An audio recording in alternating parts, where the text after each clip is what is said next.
Assalamualaikum warahmatullahi wabarakatuh. Alhamdulillahil mun'im liman ata'ah wa taba'a ridah. Ashhadu an la ilaha illallah wa ashhadu anna Muhammadan 'abduhu wa rasuluhu la nabiyya ba'dah. Allahumma salli wa sallim ala nabiyyil karim wa ala alihi wa ashabihi ajma'in, amma ba'd. Kaum muslimin muslimat yang dirahmati Allah Subhanahu wa ta'ala, syukur alhamdulillah kita ucapkan pada sore yang berbahagia ini. Allah masih titipkan hidayah pada hati kita, di mana itu lebih mahal dari segala-galanya. Salawat dan salam kita panjatkan keharibaan junjungan kita Sayyidul Anam Nabi Muhammad sallallahu alaihi wasallam. InsyaAllah kita mendapatkan syafaat nanti di hari kiamat.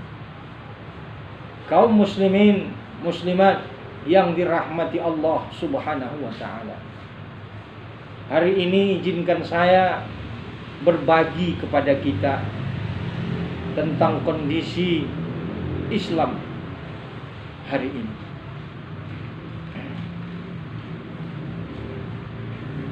Indonesia adalah negara makmur. Lautan penuh dengan ikan, daratan penuh dengan minyak, bahkan langit juga ada minyak. Artinya apa? Menunjukkan negeri Indonesia adalah baldatun thayyibatun wa rabbun ghafur. Dan di negeri ini mayoritas diduduki oleh masyarakat yang beragama Islam. 260 juta jiwa penduduk, 230 juta adalah muslim. Sebagai pemeluk terbesar yang mengakidahkan la ilaha illallah Muhammadur Rasulullah. Lalu kenapa kehidupan hari ini berbanding terbalik dengan impian dan kenyataan serta harapan? Timbul pertanyaan besar. Apa penyebabnya, saudara? Rupanya Rasulullah sallallahu alaihi wasallam mengajarkan kepada sahabat, membacakan satu ayat Quran, "Lau anna ahlal qura amanu wattaqau lafatahna alaihim barakatim minas sama'i wal ardh walakin kadzabu fa'akhadnahum bima kanu yaksibun." Kalau orang dalam satu negeri itu beriman dan bertakwa, maka kami akan buka keberkahan, baik dari langit turun kebaikan, dari bumi turun keberkahan, naik keberkahan, lautan memberikan keberkahan. Walakin kadzabu, tapi banyak di antara umat muslim ini dusta. Banyak di antara manusia ini dusta. Fa'akhadnahum bima kanu yaksibun. Maka Allah hukum kita atas kerja-kerja yang kita buat. Jamaah muslimin muslimat yang dirahmati Allah Subhanahu wa ta'ala, berapa banyak wanita muslimah yang tidak menutup auratnya, yang bangga menunjukkan KTP sebagai seorang muslimah. Betapa banyak wanita muslimah dengan buat acara TikTok yang berjoget-jogetan di masjid tempat ibadahnya sendiri. Betapa banyak di antara, berapa banyak kita bisa melihat orang muslim sendiri yang menghina Islam. Salat bermain-main, kadang-kadang sambil hidup musik sambil joget salat. Kadang-kadang menghina Tuhan Allah sebagai sesembahannya. Kadang-kadang menghina Islam sebagai agamanya. Bangga akan penghinaan itu. Yang paling menyedihkan, banyak penguasa-penguasa yang beragama Islam yang mereka memusuhi Islam itu sendiri. Celana cingkrang dihina, orang jenggot dicurigai, Orang-orang yang memakai cadar dicurigai seakan-akan musuh dari agama Allah yang kita cintai ini. Masya Allah. Itu menunjukkan hargamu di hadapan Allah Subhanahu wa ta'ala. Kaum muslimin muslimat yang dirahmati Allah Subhanahu wa ta'ala, tidak pernah Allah itu mengingkari janjinya, di mana Allah berjanji, seandainya iman dan takwa terpatri dalam dirimu, ibadah tidak lepas pada dirimu, ketaatan engkau tunjukkan kepada Allah, pasti Allah akan memberikan anugerah yang luar biasa. Di negeri yang begitu kaya, nikmat sudah dilimpahkan Allah, tapi dosa-dosa yang dikerjakan menutup nikmat. Pada akhirnya harga dirimu sebagai seorang muslim tidak pernah dihargai oleh orang-orang yang tidak Islam. Bangga orang menjual minuman keras di negeri yang mayoritas muslim ini. Bangga orang menggunakan sabu-sabu di negeri yang mayoritas muslim ini. Bahkan berani orang melarang karyawan-karyawan sholat, karyawan-karyawan mau beribadah dilarang. Kalau lo mau kerja aja lo. Tapi kalau mau sembahyang, cabut lo dari tempat kerja ini. Masya Allah. Kenapa itu terjadi, saudaraku?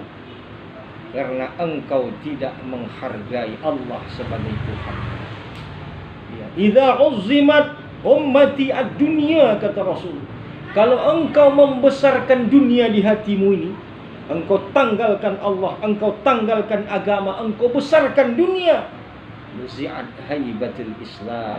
Allah akan cabut kekuatan, Allah akan cabut harga Islam pada dirimu, sehingga engkau tidak lebih menjadi seorang budak yang mengharapkan sesuap nasi pada makhluk-makhluk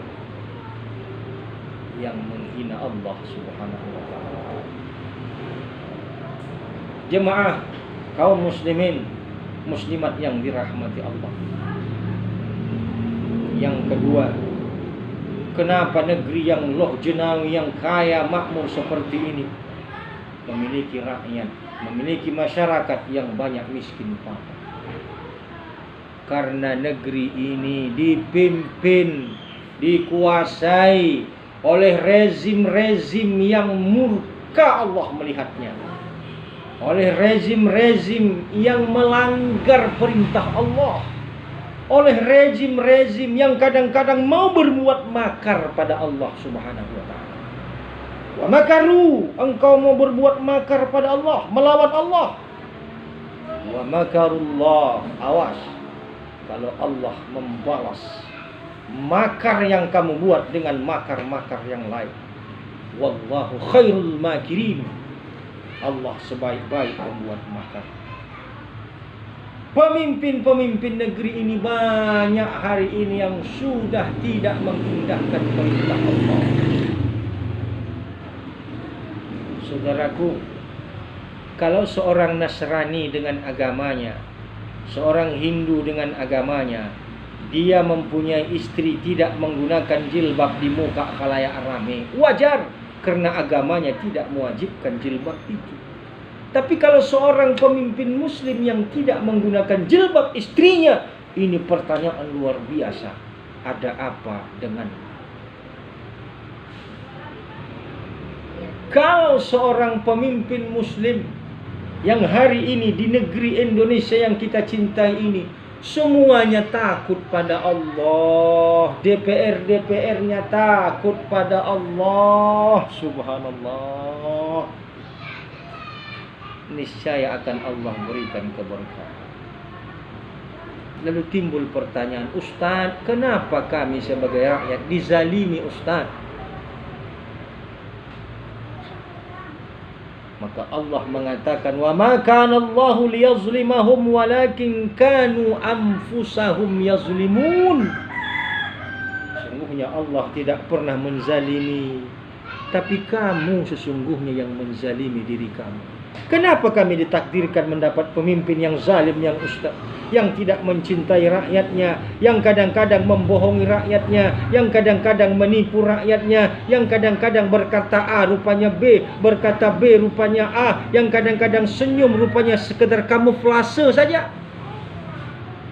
Jawabannya satu, karena kita zalim kepada Allah. Kita jarang tadarru', khudu', tunduk pada Allah. Bahkan kita kadang-kadang menakut-nakuti orang untuk beribadah. Coba lihat, masjid kadang-kadang ditakut-takuti. Ada yang mau masuk masjid diperiksa darah lah dan sebagainya. Tapi tempat ibadah lain tidak ada. Rakyat-rakyat kecil kadang-kadang berjualan, pinggir jalan diusir, lockdown. Tetapi supermarket mewah diberikan kesempatan buka luar biasa. Masya Allah. Kenapa seperti ini rakyat Ustaz dizalimi? Jawabannya satu, karena kamu zalim kepada Allah.